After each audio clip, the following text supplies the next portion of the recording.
ভাই, ও ভাই, কি হয়েছে? আপনার কাছে কিছু টাকা পয়সা হবো? কে? ভাই, আমি খুব অসুস্থ, কঠিন যাবো। আমার ওষুধ কিনার টাকা পয়সা নেই ভাই। এই মোটামুটি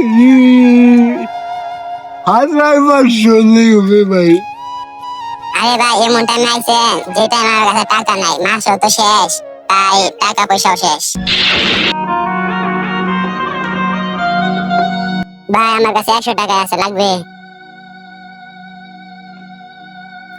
ও ভাই, দেন। নেন বড় ভাই, 100 টাকা। এই টাকায় আমার ওষুধ কিছুটা হলেও হবে। দেখ, ওষুধে একটু টাকা বেশি। দেখ, একটু টাকা দিয়ে কিছু ওষুধ নিয়ে আজকে ছিল। পরেটা পরে দেবো, এখন আর নেবো। ঠিক আছে। ভিডিওটা একটু চলে গেলাম সত্য করে। এরকম আমাদের সমাজে অনেক আছে অসহায় দরিদ্র মানুষ। ভিডিওটি ভালো লাগলে লাইক করুন, শেয়ার করবেন এবং পেজটি ফলো করে পাশে থাকবেন।